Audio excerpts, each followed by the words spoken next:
Bueno, vamos allá con tema nuevo, inducción electromagnética. Bueno, en la teoría sabemos que llamamos inducción electromagnética a la producción de una corriente eléctrica debido a la acción de campos magnéticos. Esto, bueno, lo descubre un señor llamado Michael Faraday en 1832 y descubre que un campo magnético podía inducir una corriente eléctrica. Para Faraday, la causa de la corriente, esta corriente inducida, a la que llamamos, es la variación del número de líneas de inducción magnética que atraviesan una espira, que es sobre lo que vamos a trabajar. Entonces tenemos aquí un ejercicio que sale en Extremadura en junio de 1998. Dice así: simple y llanamente concepto de flujo magnético. Y tan tranquilos se quedan. Bueno, pues nosotros vamos a poner lo que tenemos aquí. El flujo magnético es el número de líneas de inducción que atraviesan una superficie, como hemos visto. Su unidad de medida es el Weber, que se escribe WB. La fórmula del flujo magnético, que se representa por este símbolo, será la intensidad del campo por el vector superficie. O bueno, en módulo, la intensidad del campo en módulo por la superficie, que es una superficie cuadrada, así que vendrá dada por la unidad de metros cuadrados, por el coseno de tita, que ahora veremos lo que es ese ángulo.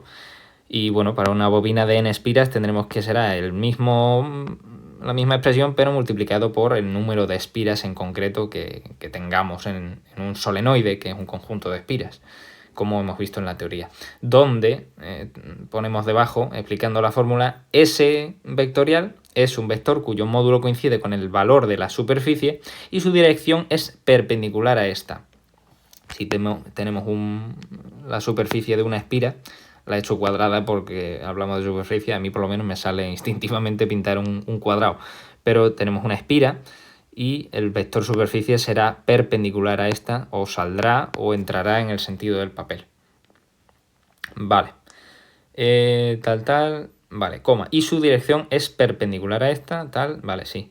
Y tita, que lo que decíamos antes, es el ángulo que forman las líneas de campo y el vector superficie.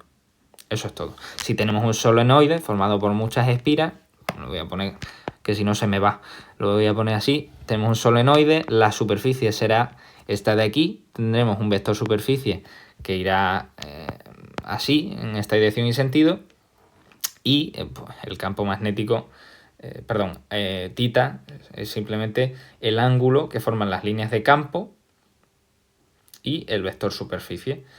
Tenemos este vector superficie, supongamos, bueno, el campo pues puede ir en el sentido del vector superficie, siendo paralelo, o puede ir en cualquier otra dirección, por ejemplo, yo qué sé, siendo perpendicular, ¿no? Pues tita es este ángulo, en este caso sería de 0 grados, en este otro caso pues sería de 90 grados.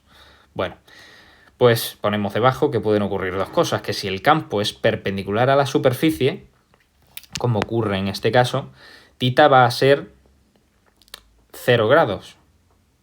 El campo es perpendicular perpendicular a la superficie, perdón, que me he liado yo.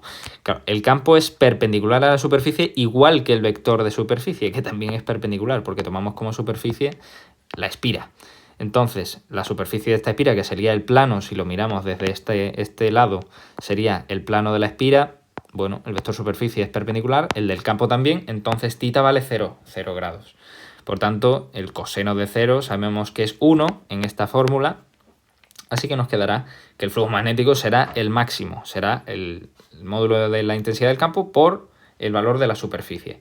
En cambio, si el campo es paralelo a la superficie, como nos ocurre en este otro caso, en el que tenemos un campo, la superficie, visto desde aquí tenemos el plano de la espira y el campo magnético que es paralelo a ella, el ángulo que forman el vector superficie y el vector intensidad del campo magnético, las líneas de campo, vaya, va a ser de 90 grados. Es decir, coseno de 90, 0 patatero, se nos anula todo. Entonces tendremos que el flujo vale 0 Weber. Esta será pues la justificación de este ejercicio en el que hablamos del concepto de flujo magnético.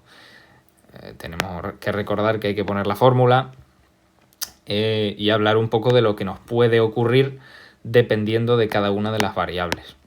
Definirlo como vector, como módulo, su dirección y su sentido, ya lo tendríamos todo.